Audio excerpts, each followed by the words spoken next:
that you're going nowhere. Don't blame me for what you've done, 'cause I know that you are having fun. Welcome to the Clarified Realty Podcast, exposing the real estate secrets your agent doesn't want you to know.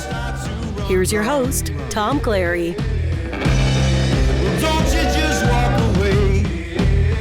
That's when I'll say. Welcome to the Clarified Realty Podcast. I'm Tom Clary. Thank you so much for coming back. We have a lot of great information we're going to be talking about today. Our topic for the day is going to be how we're going to go from zero to down. Everybody out there who's thinking about buying, wants to get out there in the market. What can they do if they got nothing, zilch, zero in their pocket? They open up their wallet and there's cobwebs. We want to, find a way to get you guys into a house if that's what you guys really want.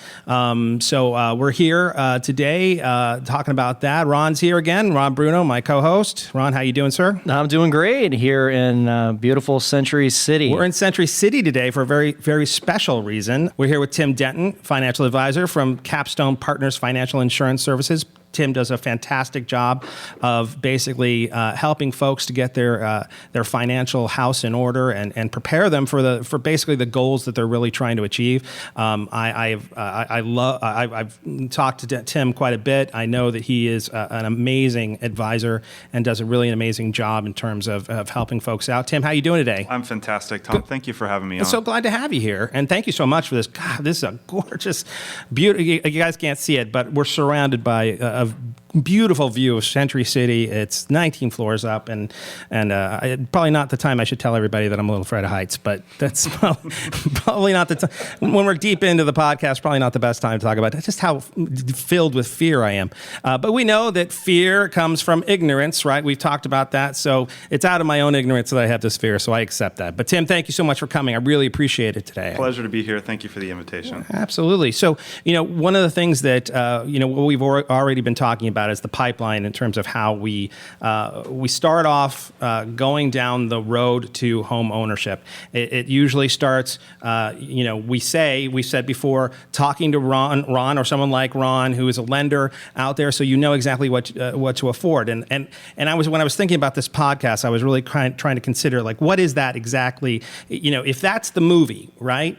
If the movie it starts with going to talk to Ron, then you talk to me, then we go out looking at houses, blah, blah, blah, down the road. That's the movie. Where does Tim fall into this whole thing? Where does a financial advisor fall into that? And what I really kind of started to think about it in movie terms is you're kind of the prequel. I mean, in terms of you're the person that they talk to, even you should be talking to this person way before you even start thinking about a house, because they're going to basically make sure that your financial body is healthy enough to go out there and do it. Mm-hmm. Right. It has to be a process, Tom. Right. It's something that you can't just jump into and say, I want to make this happen in 2 months, 3 Absolutely. months. It takes a lot of planning, and it's got to be done appropriately. Right. So, let's say we have a couple who, they've made the big decision. They really want to go out there and start the process of getting into a home. Like they walk into your office, they sit down. They say, I want to buy a house. What do you say to them? When? Time frame. Right. That's the first thing, because for us to really define what the purchase is going to be and when, that really dictates when, and how much we need to save on a monthly basis. There's multiple ways of saving money. Right. So we really have to have a definition of time frame, whether it's a short-term goal and very quickly coming up, or if it's more of a midterm, maybe in the next couple of years. Right. Or if it's just down the line and it's more of a long-term type of strategy. So defining the time frame first. Okay. Well, let's just walk us through those different scenarios then. So let's say that I would say that probably the least aggressive one is that one that is 2-3 years down the line. Mm-hmm. So what would you be recommending for those folks when they first walk in? What do they say? What do you say to them? What are your thoughts in terms of how big this purchase is going to be? Right. No doubt that we have to define how much money is going to be needed for a potential down payment, right, if that's the option that they're going to go down. Right. Because immediately we're going to start talking about cash flow, ways to save for that down payment if that's going to be one of the big hurdles. And frankly, that's one of the biggest challenges that I've noticed with my clients is coming up with that down payment. Right. So is that going to be in play? Right. And, and I definitely, as I'm out and about and I'm talking to folks and all that, and it's something that keeps on coming back over and over again about this, you have this daunting thing of a down payment, right? It's this wall that you need to jump over in order to get to having a home. And a lot of folks are very kind of, they're like, well, I can't get over that. I can't. That's ridiculous. It's absolutely possible to get over it. There's, you're going to have to sacrifice. You're going to have to, potentially, give up on your lattes that you have twice a day. You're going to have to basically work your butt off in order to do it. That doesn't mean that it's not a fantastic goal to go for. Right. I mean, that's something that, it's going to pay off later on down the line. And we talked about the value of having a home and home ownership. But a lot of folks kind of get, kind of scared. Is there anything that you can do to kind of like help them to kind of get over that fear? I think it's prioritization, to be honest, because you described the latte factor. Yeah. Right? We all go down to Starbucks and have our $4 or $5 latte. It's prioritization. And it adds up. I mean, it really, truly adds up. It's insane that, $10 a day, Sorry, go ahead.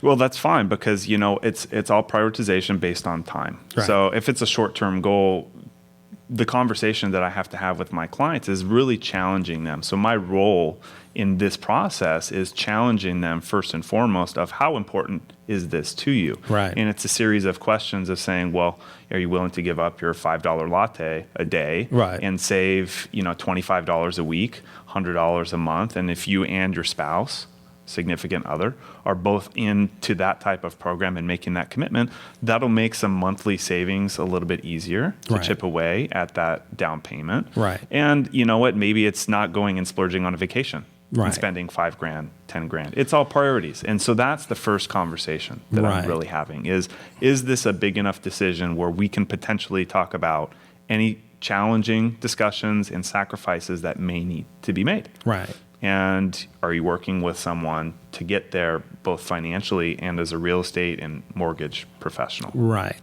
And we talk all the time about having a good team behind you and making sure that you've got, basically the people who are looking out for your best interests, the people who are not the salespeople who are trying to sell you on getting a house, because maybe that's not the right choice for you right now. And I'll be right up front and tell you, I'm not trying to sell you guys on buying a house or whatever, because you have to do what's right for you. If it's not right for you, you shouldn't be doing it. And I think that's really a huge deal about that first step is really looking inside of yourself and saying, do I really even want to own a home? Right. It's the American dream, but is it my dream? Sure. So, okay, great. So then we have the facet of we've now talked to the people who are 2.5 years down the line. Anything else for them that you think that would be, like, where would you be putting them? Like, what would you be talking to them about in terms of? So second step, we've defined priorities and time frame, right? Right. So we've understood that. And then we're having a conversation of, okay, we're identifying cash flow. Right. So some of the things that I'm doing with them is developing a budget, right? Because I don't want my clients to be home or house poor, right. meaning that their mortgage payment takes up such a substantial part of their monthly income right. that it stresses them out right. and really just leads to overall. And that's a huge part of this whole thing right. about the gaining what is our knowledge. Right? It's not just only about knowledge of the real estate market, but also knowledge about yourself. If you don't have a budget in terms of what you're trying to do with what you're, with your money, then you're going to be all over the place and you can be making decisions that are completely wrong for you. So right. a budget is incredibly important. And it seems like a simple thing, but people kind of go, I got it. I only have, $100. Right. But it's incredibly important to know where that $100 is going for. You're exactly right, Tom. And so I go through an exercise with my clients that, identifies their inflows with their income. And right. we may be talking to first-time homeowners, and we may be talking to people that are really investing in their dream home right. or buying that vacation home. So their circumstances are different. So identifying what is the income looking like? Are we, using Social Security, and do we have retirement assets that we're drawing down upon because folks are 60 years old and above, or are we right. dealing with first-time home buyers that are 35 years old? Right. Those are going to be different circumstances. So understanding everything from rental income, annuity payments, Social Security, other retirement assets. If those aren't on the board, we're typically looking at wages. And then on the converse, we're looking at expenses. So you could have expenses, either rent or a current mortgage. You've got your insurances. You've got kids. So you've got your fixed expenses. And then we've talked about discretionary expenses a tiny bit, which are the lattes and the nights out on the town and the fun vacation, stuff. the fun stuff. Right. So are those sacrifices worth saving for a down payment? And here's where people get caught up, Tom, is they know the big purchases that they're making, and sometimes they can control those. It's the little leaks that people are not able to identify. Yeah. It's the little things here and there, and going out to dinner, little dinners or little treats and things like that that are impulse buys, and there's not a lot of decision making. Funny story. I mean, literally just recently, I kind of did basically my own kind of audit on my own finances, and it's funny the things you turn up. You never even remember. It's like I saw a charge that I had, like, oh my God, how is that still hitting my account every single month? So that's why it's so important to basically go through and do these little audits on your own to figure out, like, where is that money that you didn't think, oh, I didn't even remember that. And look, we've got auto payments for Netflix and Hulu and the way of cloud the world services. now. Right. And it's easy, it's automated, but it's not right in front of you. Right. So you don't see it, and it just comes out of your account, and over time it becomes a process, but you don't account for that coming out. So taking a look at that cash flow and fixing those little leaks and holes is where the process, starts. Got it. Okay, great. So then, so what about the people who are kind of in the middle there? That they're basically, okay, we've got a little bit of time, but we'd like to kind of put the pedals in the metal on this one. Sure. So let's start with a really short-term buyer. Okay. 6 months to a year. Right. Hey, we're saving money for a down payment. Tim, what can we do with this money? I'm really looking at, okay, what's your risk tolerance? And if they say, I don't want to waste any of this money, I don't want to invest it, I just want to save for a down payment, typically we're not doing anything with that. They're just saving money into a savings account or different account. Right. But if it's longer term, interest rates are so low, and I know you've discussed this on previous podcasts, you're basically losing purchasing power. Correct. And there's no money in a money market or a checking or savings account right now. You're under 1%, no doubt. So where do you put that money? Right. I think that's a determination that I make with clients that varies from case by case. So a small disclosure, no financial advice or recommendations or solicitations being given. It's just merely financial knowledge that we're talking about today. But you're looking at more market-based type of investments, and it's all really a function of risk tolerance. Right. Yeah, I mean, that's the one thing. It's like there are a lot of people out there who are totally fine. They're totally cool with putting it all out there and really like putting everything on black, or everything on red. And that's the way you want to go. God bless you. You've got the fortitude for it. But there's, that's one of the things that someone like Tim does, is kind of guide you towards, and that's why you should be contacting someone like this way before you're even thinking about doing this, buying a home, is you should be talking to somebody to guide you, to really help you and give you education about what are the possibilities out there. Because it's not just, throwing something under your mattress and letting it sit there. That's totally right, Tom. And it's challenging clients or people who are looking at these big decisions of, do you really want to put it all on black and have that type of scenario? Because it's great if you win, but what if you lose? Yeah. Ron, you had something. What was that? Yeah, I was just going to add. So when we're looking at a client's assets, because if somebody's fully invested in the market, our underwriting, we will actually discount those assets, right? So if someone is fully invested in the market and they have, let's say, $100,000, we're actually only going to count 60%. Right, so we're only going to look at that account as $60,000, and if they're in a retirement account, then it's 50%. So that's something to keep in mind. That you reached your goal of $100,000, but if you're fully invested in the market by the time you're applying for the loan, well, guess what? So that's something to keep in mind, and that's a conversation that Tim and I would have when it comes to what are the actual assets we're using in this particular purchase, either as the down payment or the reserves. Right. Now, Tim, here's a question for you. Have you ever had someone come in and say, Tim, I want to buy a house, and when you looked through everything, you kind of said, nope. I don't see it. Really? Right. You don't see it, really? I don't see it on paper. Really? Yeah, and sometimes that's me, just walking through that conversation with them. So let's walk through that. A $500,000 home. If you want to put 20% down, we'll use the same numbers that Ron's using, $100,000. How are we going to get to $100,000, even Right. if it's 2-3 years away? Right. So we can chip away at it monthly. Right. A lot of the times what I notice is my clients like to fund that with larger chunks of money. So they get performance-based bonuses Right. or raises or, acquisition type of, funding for their company. And so they get these pops. And that's where it's a little bit easier to chip away at that larger 6-figure down payment. So you're saying that usually when they have like some sort of, let's say, a bonus come in at, Christmas time bonus comes in, that's what they throw in there. Is that philosophically, is that the better way to go in terms of that? Or is it more, is it better to kind of go, $20 a month, $20 a month, 20, you know what I mean? Is it better to go with a regular deposits, or is it better to go, or is there not a difference?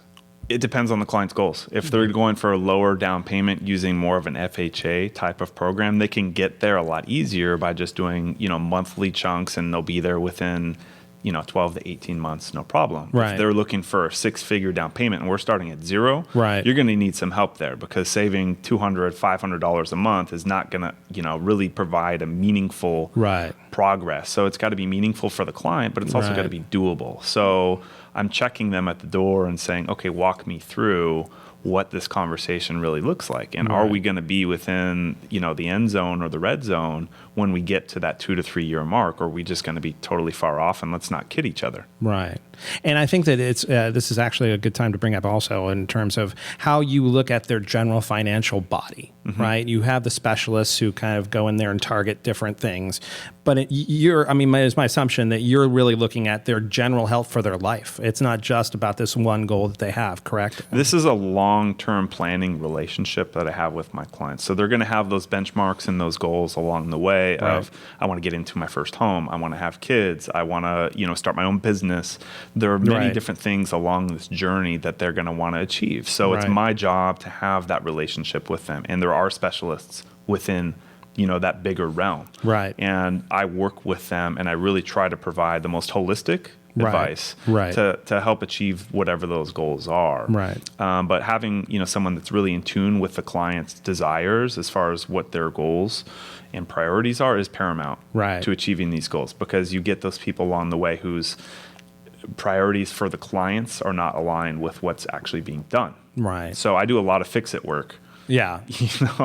Right. It's unfortunate, but I have to explain to clients what they really have, because all they see is on paper, much like what you guys do. I mean, their perception of what they've got and what they really have can Right. be misaligned sometimes. Right. And there's this kind of feeling of like when people are when they hear the truth, that it somehow is a hit to them, that it's some sort of negative thing. But no, I mean, the truth sets you free, really. And not to be so, not to be facetious, but it really does. By being honest and knowing what your monster is in front of you, that's how you defeat it. And that's how you can take care of the issue. And that's why you don't want someone who's just, even from an agent standpoint, where if someone's just telling you, blowing smoke up your, they're doing you a disservice. Yeah, they're keeping you in the dark and a client for longer, because maybe they're afraid that when you hear what they're going to say, you're all of a sudden going to go, well, that guy, you know what? The brave people want to know the truth. Right. And that's who I would want as a client, is the people who want to hear what I have to say. So in terms of how does real estate work in a general sense in someone's wealth plan? Interesting question. And I think there's a couple different answers to that. I believe in, having multiple buckets of money. Right. And giving options for clients, because as we saw in 2007, 2008, even in 2009, both the stock market and the real estate market suffered massively. Right.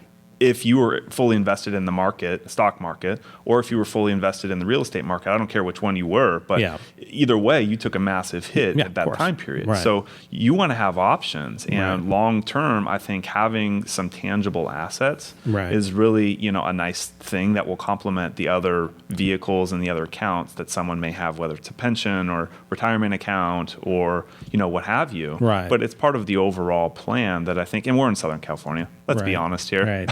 Exactly. This is a real estate town. Yeah. So it's really about diversification and making sure that you kind of hedge your bets in terms of your general wealth strategy. Correct. Absolutely. Right. Great. So, Ron, I'm going to bring you in here for a moment because I just want to, we've kind of now talked to Tim a little bit about saving up for that down payment. Now, one of the things that a lot of folks don't understand is that you also can get assistance in getting a down payment. So you don't have to come up with the full 20%. If you feel comfortable, taking on one at 5% down, there's going to be certain impacts of that. But if you're comfortable with that, there are programs out there that will help you. Yeah, absolutely. So first of all, the common misconception when it comes to saving for the down payment and what's available in terms of lending options, everyone thinks you have to have 20% down. Right, that's the common misconception. There are plenty of programs that are available where you don't have to put down 20%. There are programs where, Tim just mentioned FHA. FHA is 3.5%, and that's up to a loan amount. Well, in Southern California, in Los Angeles County, it's 625.5. Right, so that's the max loan amount, and that's not just one unit, but that's 1 through 4. You can actually get, if you wanted to buy a fourplex and start building your empire, right? You can live in one of the units, and you can also be able to finance with 3.5% down, get a fourplex. That's a lot of people don't know that, right? So FHA is a great way where you can essentially reach for more home, right? With little money down, so 3.5%. Other programs that are out there are programs where you can put 5% down, right? So if you're looking at a Fannie Mae, Freddie Mac, you're looking at a conventional loan, there's a 5%. It's even gone down to 3% in certain cases, right? That's for loan amounts 417 and below. Now, you mentioned down payment assistance programs. Right. So there are programs that are out there where you can put down as little as 1%. One program I know, that my company offers is we call it a double match program. You basically put down 1% and guaranteed rate will actually gift the other 2%. And if you were to refi or sell the home, you wouldn't owe that money back. Right? There are some programs that are out there that would require you, if you were to sell the home, they'll actually take whatever the amount that was given in terms of the grant or the gift, they'll actually take it out of that equity. So that's something to keep in mind. Right. And there's so many different types of down payment assistance programs. We couldn't even future episodes go over all of them because they're state specific. They're county specific. They're state specific. Right. National programs that are out there. Just Google down payment assistance programs. But essentially, what the whole heart of it is you look at someone based on how much they make. Right. Typically, they have limits to the income that you can make. So this program that we have, it's actually $90,000 in LA County for all the borrowers on the loan. So you can't make more than $90,000 a year to qualify for that program. And the max loan amount is $417,000. And you still can buy condos and some homes in LA County for $430,000. A little bit, but they are out there. Yeah. So there are those programs out there. It's subject to the income limits. It's subject to credit. It's subject to just a myriad of different options, but they do exist. Right, and I think it's key for this whole conversation to really talk about. Look, educating yourself about all the different forms that this down payment assistance can take to get you into a down payment. That's up to you to go out there and find that information. You know what I mean? You should be asking your lender about this. Hey, lender, is there something that I can do to get some sort of assistance all the way? Look, what I'm trying to do is bring that wall a little bit further, down in height. I'm not saying that you're not going to have to jump, but you're going to have to do something in order to get over it. And sometimes it's not about jumping higher, it's sometimes bringing the wall down closer to the ground. And I think something to add to that, I was just meeting with a client the other day, and we were looking at different programs, right? So we were looking at that 1% down program. We were looking at FHA, and the client, they had said, well, I don't know if I could find a home at that price. Maybe I just need to save more. Now, here's the challenge with that. Let's hear. He's qualified, Yeah.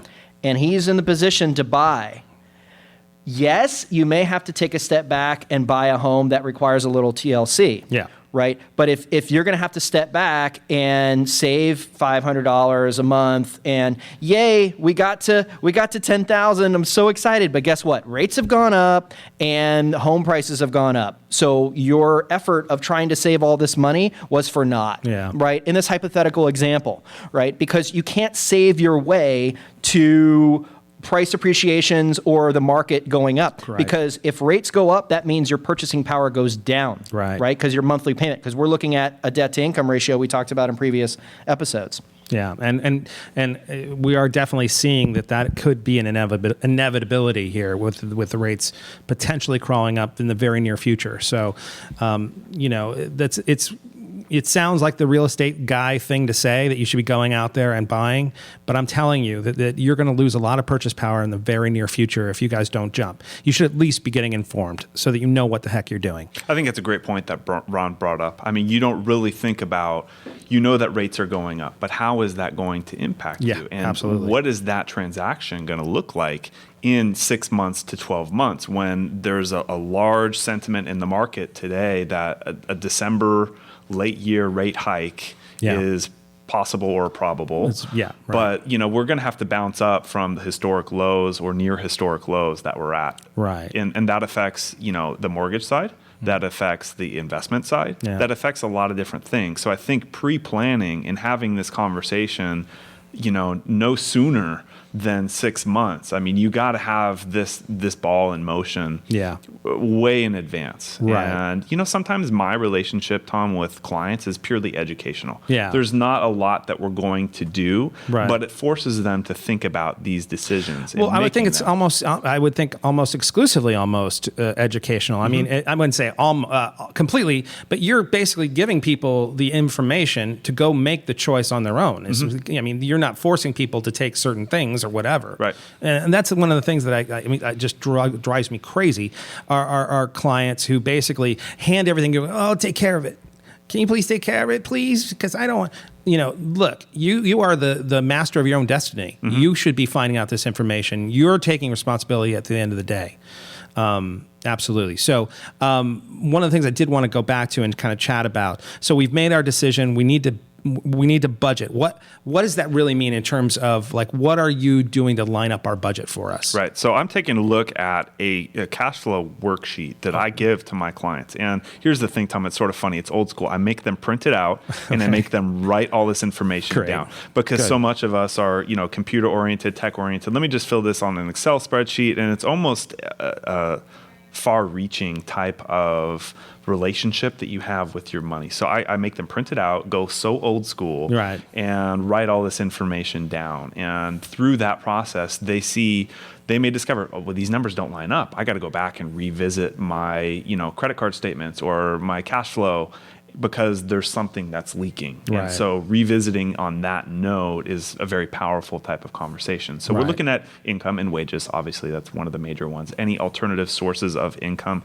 Maybe you already have an income property and you're looking for a second, or you have retirement assets that you're tapping into because you're 60 years or older, things of that nature. And then on the expense side or the discretionary, it's typically some sort of housing cost, property taxes, state, federal taxes. Are you a business owner and do you have liabilities in other areas? And then the discretionary things that you could maybe slow down or cut out. Right. So vacations, dinners, unnecessary things. Right. But ultimately, we're talking about money. I want people to enjoy what they're working hard for. Absolutely. And, and I think that there are people who have that kind of constitution. where basically the hard work is the hustle. The hard work, is what gets them going, and that's what they, And I know that I know I like to do that. That's part of I whenever I create something on my own, I look at it and I go, I did that. You know what I mean? And I think that's kind of what you're talking about. Right. Yeah. Great. Now, in terms of anything else, in terms of getting us to that down payment, anything else that you're... I don't think there's any secrets here, Tom. I mean, my role is to challenge people and hold them accountable. And oftentimes I find that they don't have someone that's doing that for them on a consistent basis. And that's a lot of the value that I bring to the client relationship, is either on a quarterly or semi-annual or even an annual basis. This is a revisitation depending on what the goals and time frame is looking like for clients. And so, I mean, frankly, there are people that try to do this work themselves on the financial planning side.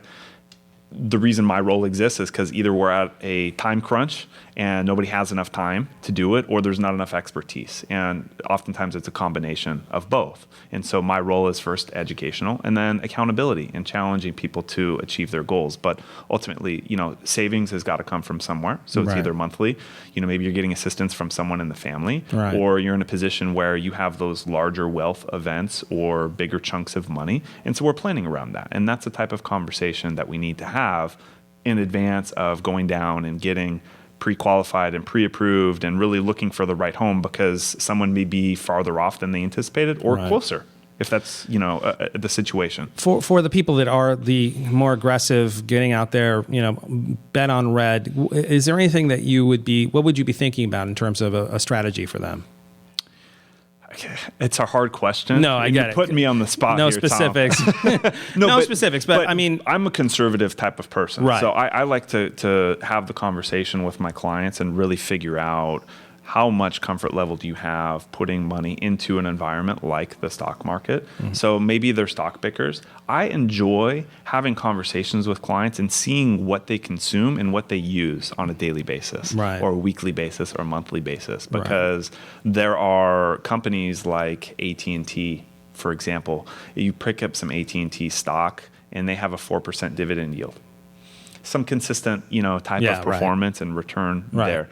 Irregardless of performance and specific recommendations. I think what I'm trying to kind of go for, though, is if they're, I'm sorry to interrupt, but if they're basically, we talked about putting the chunks of change in and saving and all that kind of thing. Is there anything that can be is it unreasonable to say that they could do investments that could then accelerate it, or 100%? Okay. I mean, look, we're defining a goal, right? So if we use Ron's example, we got to have $100,000 in 2 years, 3 years. Let's figure out a savings plan plus some likely wealth events that are going to contribute.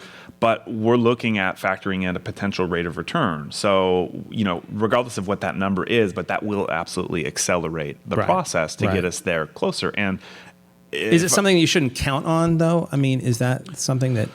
There are more consistent investments out there. There's more risky, where you're going to Vegas and playing the odds type of investment. Back to what Ron said earlier, stock type of accounts have the probability of being discounted. So let's work in, conjunction with each other to make sure that maybe those assets are in cash by the time that we're evaluating the loan process. Because, if you've got $100,000 in an account, but it's going to be discounted down to 60%, let's figure that out, because there's no reason to take that discount if... Ron, do you agree on that end? Because let's not be unwise about the decision process. No, I definitely agree with that. I think the key is you have it in phases, and I think you need to be conservative. I mean, if you have I would say a 5+ year goal of saving for a home, maybe give it a little octane, right? So maybe look at some sort of dividend yield strategy like you were talking about, where you have some appreciation, but you also have those dividends being reinvested. But if you're anywhere between 1 month to a year, it probably should be invested in cash, because now you're getting into that critical piece, and you don't want to be losing money. You don't want the threat of losing money, because it's really risk reward, right? So what is the reward of having that invested in the market? Your risk is much, much higher if you're closer to buying a home. 100%. I totally agree with that.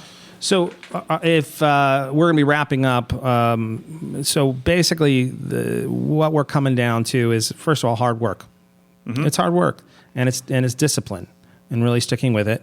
But also, like I've always said about getting information and getting the right information from the right person. Right.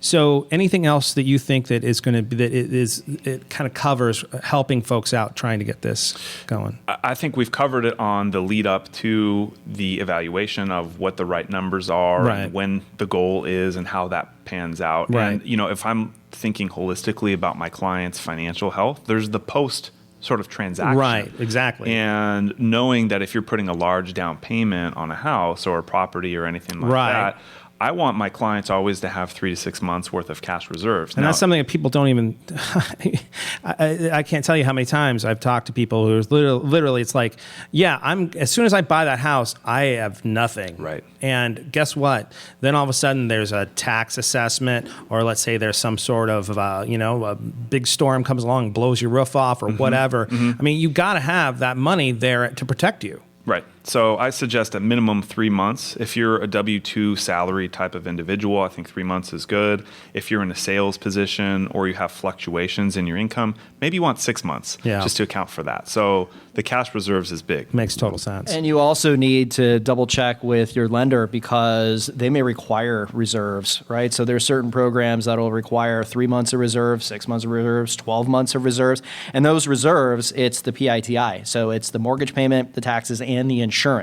So that's something to keep in mind. I mean, there's someone that, okay, they've got enough for the down payment and they've got enough for the closing costs, but oh man, I'm wiped out. Yeah. And now they can't get a loan. Right. So that's something to keep in mind. So I completely agree with that strategy. Absolutely. And, listen, we've talked about how, when you get into that house, what my goal with every single one of my clients is that they walk in and the feeling that they have is not, oh God, I want it to be, and the best way to have that feeling is to know that if something happens, you guys aren't going to be like out on the street, or you're not going to like have a huge hole in your roof, or, the tax guy isn't going to come and foreclose. Mm-hmm. You really need to make sure that you've got this comfort level that can happen when you have reserves. Right. And so on that end, aside from having cash reserves, having the proper insurances. So starting with the home insurance and the property and casualty, that's big. I don't even do that work, but are you happy with your guy, and are they doing reviews, because these things change over time?